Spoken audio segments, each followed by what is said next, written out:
नमस्कार, मैं वर्तिका सिंह और आप देख रहे हैं क्लाउड टाइम्स ब्रेकिंग न्यूज की खास खबर। अब खबरें विस्तार से।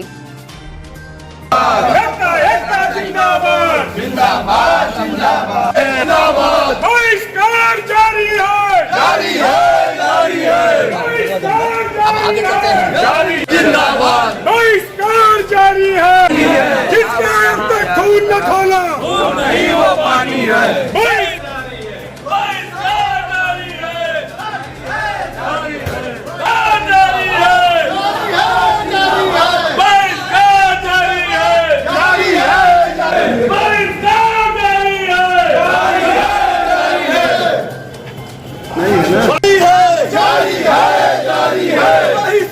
के परिजनों को 50 लाख रुपया मुआवजा और उनके परिवार के एक सदस्य को मृतक को सरकारी नौकरी दी जाए।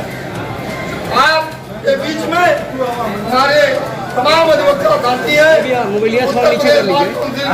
चेयरमैन माननीय शंकर सिंह जी है। मैं आज सभा का संचालन की कार्यवाही बंद करने के लिए सेंट्रल बार के सचिव प्रशासन विनय कुमार सिंह पिंटू को मिलने को आह्वान करता हूँ।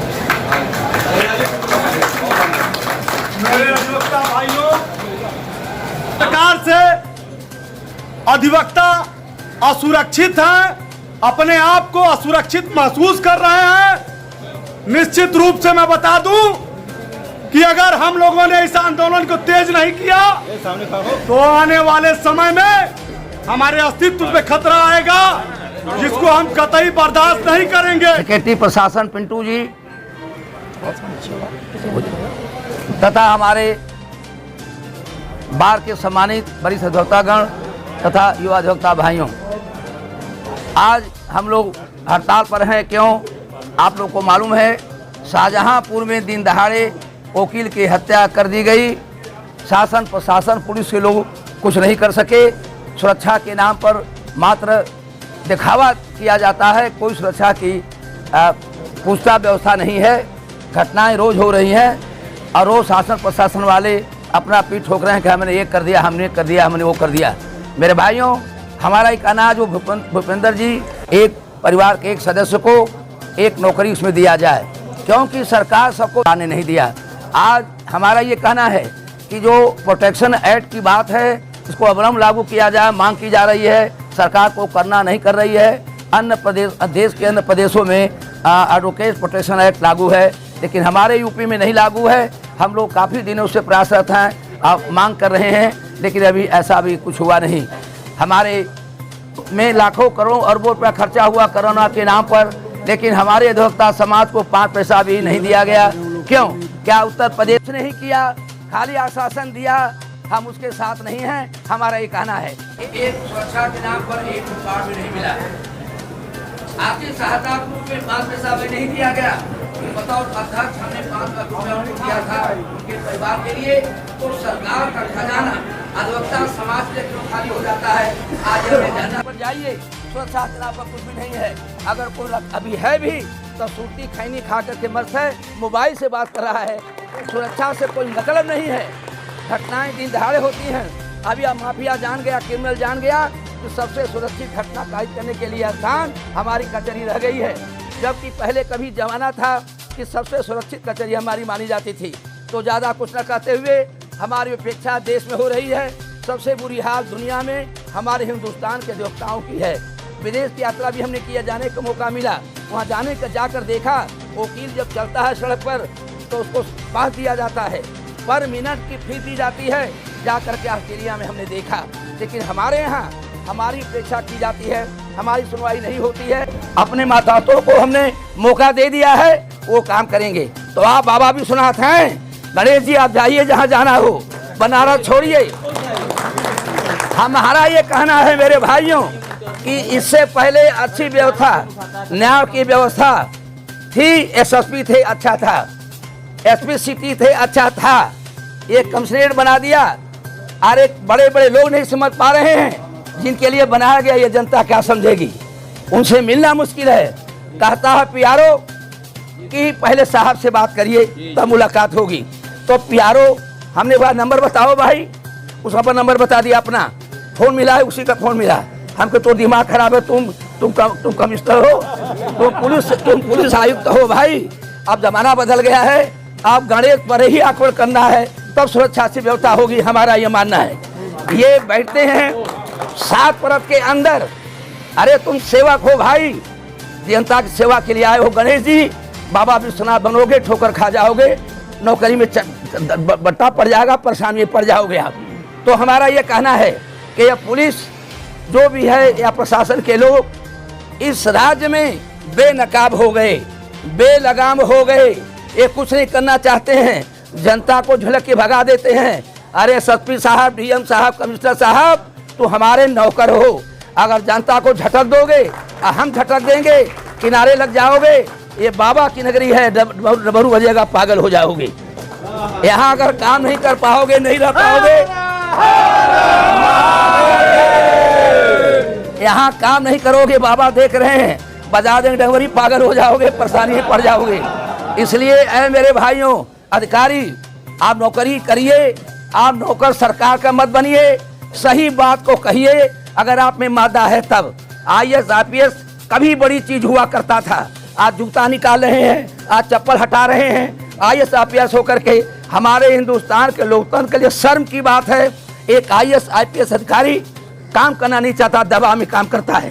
कहा क्या करें, ऊपर से दबाव है। अरे क्या ऊपर से दबाव है, ठोकर मार दो दबा देने वाले को। लखीमपुर खीरी में जो मंत्री जी थे, सोचे खुदा है भगवान है, लड़का मेरा कुचल दिया, कोई बात नहीं है, किसी को कुचला जाएगा तो 302 में मुलजिम बनाओगे और घर खोद के फेंक दोगे हमारा सड़क पर। उनके लिए नोटिस दे रहे थे। आज पुलिस को सुप्रीम कोर्ट कमेंट कर रही है। ये शर्म की बात है कि आप नोटिस किसी के मरने पर 302 जेल, लाठी का डंडा चूतर पर उसके पड़ता है, अब आपने कर दिया तो नोटिस दी जा रही है। ऐसा नहीं होना चाहिए। हिंदुस्तान में कानून सर्वोपरि है, हमारा कानून दुनिया में सबसे मजबूत है। जो कानून के चंगुल में फंस जाता है कितना, अभी देखिए, अभी DSP थे पवन सिंह, वो बर्खास्त हो गए, वो MP साहब के बड़ा खास बढ़ रहे थे, आज बाल बच्चों भूखों मरेंगे। अरे SP साहब, DSP साहब कभी सोनाथ का थी दर्शन तो धक्का खा के मिल जाता है, गणेश बाबा का नहीं मिलता है। ये आज माननीय अध्यक्ष जी, हमारे संघर्षशील ऐतिहासिक अध्यक्ष, हम कहते हैं, कहना चाहता हूँ अशोक उपाध्याय जी से, एक बार मिल करके उनको बता दीजिए कि जनता सुनवाई करिए, ये बता दे अपने रजिस्टर में कि आपने जनता से, आम जनता से किससे मिला, ना पता बताइए। मानी जोगी जी, मानी मोदी जी ढोल पीट रहे हैं कि गरीबों का मैं सहायता कर रहा हूँ, गरीबों की सुरक्षा कर रहा हूँ। गरीब तो दर्शन गणेश जी कर नहीं पा रहा है तो क्या सुरक्षा कर पाएंगे। तो अपनी बात का है, कहाँ गाजियाबाद दिल्ली का बॉर्डर, कहाँ सहारनपुर हरियाणा का बॉर्डर, कहाँ पीलीभीत आपका नेपाल का बॉर्डर, और बिहार बगल में है बलिया, बिहार का बॉर्डर। तो मतलब कहने का ये है कि शक्ति जगाइए, जागिए। अगर काली कोट पैंट पहनते हैं, अपना तो बुद्धि मत समझना।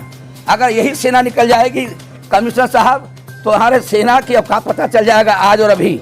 लेकिन हम ऐसा चाहते हैं, एकता जिंदाबाद, जिंदाबाद, जिंदाबाद, एकता जिंदाबाद, जिंदाबाद, जिंदाबाद, जिसमें गाड़ियों को खड़ी करने के लिए VIP व्यवस्था है। और हम विद्वान अधिवक्तागण स्लम एरिया की तरह से सड़े हुए करकट के नीचे बैठ रहे हैं। अरे शासन प्रशासन के लोगों, अपनी आंख खोल लो, अपनी आंख खोल लो। नहीं, ऐसा समय ना है कि जिस तरह से आजादी दिलवाने में अधिवक्ताओं ने अपनी भूमिका निभाई है, आपको भी प्रदेश और देश छोड़ के जाना पड़े। आप बात करते हैं सबका साथ और सबका विकास, क्या अधिवक्ताओं का विकास आप कर रहे हैं? एक टायर और लोहे की चीज के लिए AC, लाइट, VIP व्यवस्था खड़ी करने के लिए दिए हैं, और एक चलती पुर्जी मशीन, विद्वान अधिवक्ता जो कि न्याय की मूर्ति है, उसके लिए नीम के सड़े हुए पत्ते और ईंट का लगा हुआ कचरा, और आपने स्लम एरिया बना दिया है। मुझे तो लग रहा है कि जिलाधिकारी महोदय को यहाँ कहना पड़ेगा कि बनारस के अधिवक्ताओं के आगे स्लम अधिवक्ता करा दो, भिखमंगा बना दियो हम लोगों को। शर्म करो डीएम साहब। मंत्री बड़े भाई संजय सिंह जाड़ी जी से चाहूंगा कि हम लोगों का मनोबल बढ़ाए और अधिवक्ता हित में 2 शब्द बोलें। एसोसिएशन के अध्यक्ष अशोक उपाध्याय जी के नेतृत्व में हम लोगों ने पूरे कचहरी को परिक्रमा करके आरटीएम पोर्टको में हम लोग इकट्ठा हुए हैं। सबसे पहले मैं साधुवाद दूंगा, धन्यवाद दूंगा सेंट्रल बार के अध्यक्ष को कि बार काउंसिल के आह्वान पर आज उन्होंने त्वरित सहायक सचिव प्रशासन विनय सिंह पिंटू, उपाध्यक्ष सभी को लेके एक मीटिंग करके सर्वसम्मत से ये पास किया कि ये मामला गंभीर है, इस पर त्वरित कार्रवाई होनी चाहिए। उसी के अनुरूप में आदरणीय बार काउंसिल के पूर्व चेयरमैन वर्तमान सदस्य श्री हरशंकर सिंह जी, समस्त अतिथिगण आज हम लोग यहाँ उपस्थित हुए हैं। पुलिस कमिश्नर वास्तव में गैर जिम्मेदार, किसी की भी पीड़ित जाता है उससे बात नहीं करते। मैं ये चाहूंगा चूंकि ये बार काउंसिल के आह्वान पर हड़ताल है, इस ज्ञापन को अध्यक्ष जी से निवेदन करूंगा कि पुलिस कमिश्नर को बुला के इस ज्ञापन को दिया जाए। और बनारस का अधिवक्ता अगर हड़ताल करता है, सेंट्रल बार एसोसिएशन का अधिवक्ता हड़ताल करता है, तो पूर्वांचल का ये सबसे बड़ी बार है, इसका संदेश 10-20 जिले में जाता है। कि शाहजहांपुर की घटना स्तब्ध करने वाली घटना है और शाहजहांपुर की घटना ने यह साबित कर दिया कि उत्तर प्रदेश में पुलिस प्रशासन की व्यवस्था शून्य है, लचर है। और माध्यम से माननीय मुख्यमंत्री, माननीय प्रधानमंत्री जी को बताना चाह रहा हूं कि हमारे पास डेली 100-200 क्लाइंट आते हैं। अगर मैं आपकी व्यथा, आपकी गाथा बताना शुरू करूं तो आगामी विधानसभा चुनाव में आपकी सरकार गिरने में तनिक भी देरी नहीं लगेगी। ये ज्ञापन हम लोग शाहजहांपुर में अधिवक्ता की हत्या के विरोध में उत्तर प्रदेश बार काउंसिल के आह्वान पर न्यायिक कार्य से विरत रहकर माननीय मुख्यमंत्री उत्तर प्रदेश योगी जी के सूचना जिलाधिकारी महोदय के माध्यम से दे रहे हैं। जो हमारे अपर नगर मजिस्ट्रेट वाराणसी उसको प्राप्त कर रहे हैं। साथ में हम लोगों के बड़े भाई माननीय हरशंकर सिंह जी, पूर्व chairman bar council, Vinay Singh Pintu ji, Sanjay Singh ji, तमाम सारे हमारे वरिष्ठ और छोटे भाई उपस्थित हैं। हम लोग इस ज्ञापन के माध्यम से 50 लाख रुपया मुआवजा दिवंगत अधिवक्ता को, परिवार को और एक व्यक्ति को सरकारी नौकरी की मांग किए हैं। यह आज हम लोग ज्ञापन दे रहे हैं। जैसा निर्देश होगा बार काउंसिल का, आगे लड़ाई जारी रहेगी। हम लोग तब तक नहीं मानेंगे जब तक सरकार इस पर निर्णय नहीं ले लेती है। इसी बातों को लेकर के आज हम लोग यहाँ जमा हुए हैं और जिलाधिकारी महोदय के प्रतिनिधि के रूप में अपर नगर मजिस्ट्रेट उपस्थित है। धन्यवाद आपको।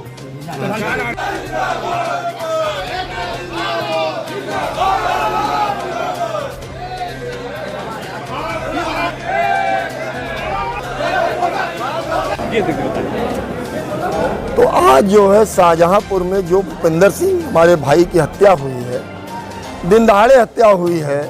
उत्तर प्रदेश में लगातार हत्याएं होती जा रही हैं और इस सरकार के कान पे जू नहीं रेंग रहा है। सबका साथ सबका विकास की बात ये करते हैं, कहीं कुछ दिखाई नहीं पड़ रहा है। सिर्फ सत्ता से चिपके रहने के लिए ये सरकार तरह तरह के नारे दे रही है, कहीं यथार्थ में इनका काम दिखाई नहीं पड़ रहा है। Bar council of Uttar Pradesh के आह्वान पर हमारे साथ हरशंकर भाई हैं, उत्तर प्रदेश बार काउंसिल के पूर्व चेयरमैन रहे हैं और वर्तमान में सदस्य हैं। इनका अधिवक्ता हित में बराबर बहुत बड़ा योगदान रहता है। तो आज हम लोग bar council of Uttar Pradesh के आह्वान पर सेंट्रल बार एसोसिएशन ने निर्णय लिया कि उसके अनुक्रम में हम पूरे कचहरी में न्यायिक कार्य से आज विरत रहेंगे। हमने ज्ञापन दिया है, जिलाधिकारी के माध्यम से अपनी बात माननीय मुख्यमंत्री जी तक पहुंचाई है। एसीएम प्रथम महोदय ने ज्ञापन लिया है। हमने मांग किया है दिवंगत अधिवक्ता के परिजनों को 50 लाख रुपया नगद मुआवजा के तौर पे और उनके एक परिवार के एक सदस्य को नौकरी दी जाए। गुलाम भारत में लेकर आजाद भारत तक अधिवक्ताओं का जो इतिहास रहा है, उस इतिहास को याद करिए।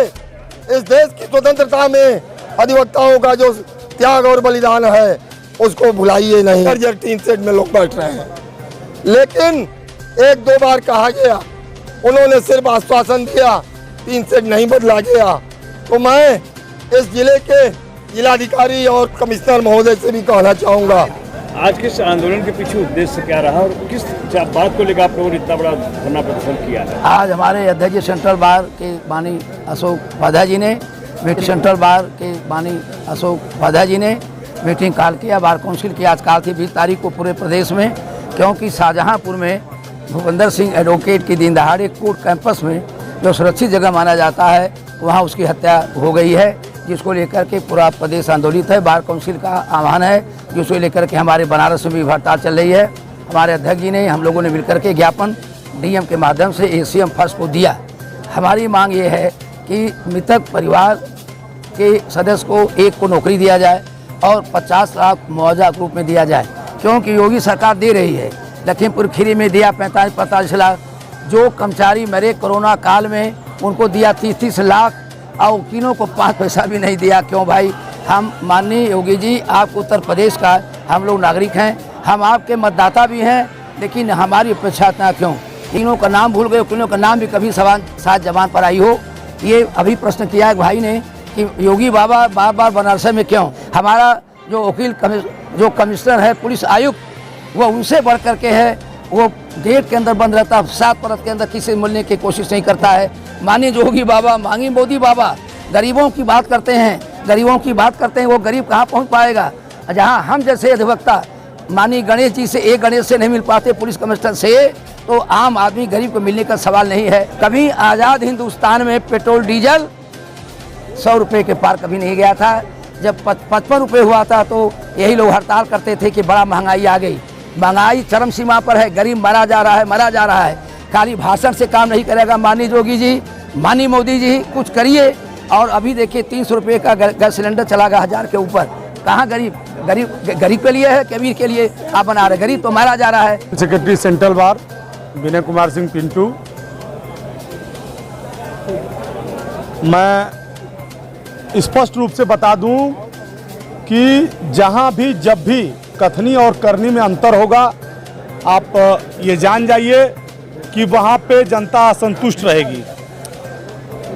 10,000 अधिवक्ताओं का नेतृत्व हम लोग कर रहे हैं। जब हम लोग यहाँ के अधिकारियों से, जिलाधिकारी महोदय से कम 4 बार हम लोगों ने ज्ञापन भी दिया, व्यक्तिगत मिलकर कहा भी कि माननीय जिलाधिकारी महोदय, ये जो बगल का टीन शेड है ये आपके क्षेत्र में आता है, अगर आप चाहें तो इसको तोड़ के इसके नीचे इंटरलॉकिंग करके साफ सुथरे तरीके से हम लोगों को बैठने की व्यवस्था हो जाएगी। मैंने नगर आयुक्त से 2 ठेले की मांग की थी, वो भी नहीं मिला। जिलाधिकारी महोदय से भी हमने कहा था कि 1-2 सगड़ी अगर कूड़े की मिल जाएगी तो हम लोग पूरी सफाई करा लेंगे कलेक्ट्रेट की, वो भी नहीं मिला। एक अधिवक्ता के मामले में हम लोग आयुक्त महोदय से मिलने का प्रयास किए, वहाँ भी स्थितियाँ बहुत विपरीत हैं। मैं आपको बता दूं कि सारे अधिकारी बेलगाम हैं। मुझे लगता है कि लोकतंत्र नहीं है, ये प्रशासन तंत्र है। ये इसको चुनिंदा लोग शासन प्रशासन के चला रहे हैं। मैं चाहता हूं कि 2022 का चुनाव है माननीय मुख्यमंत्री जी, अगर अधिवक्ताओं को आप संतुष्ट कर लेंगे तो आने वाले समय में आपके लिए बहुत ही अच्छा संकेत जाएगा। संदेश क्लाउन टाइम्स ब्रेकिंग न्यूज की खास खबरों को देखने के लिए हमारे YouTube चैनल को सब्सक्राइब करें, लाइक करें और बेल आइकन पर क्लिक करें। क्लाउन टाइम्स की खबरों को अगर आप हमारे Facebook पेज पर देख रहे हैं तो पेज को लाइक जरूर करें।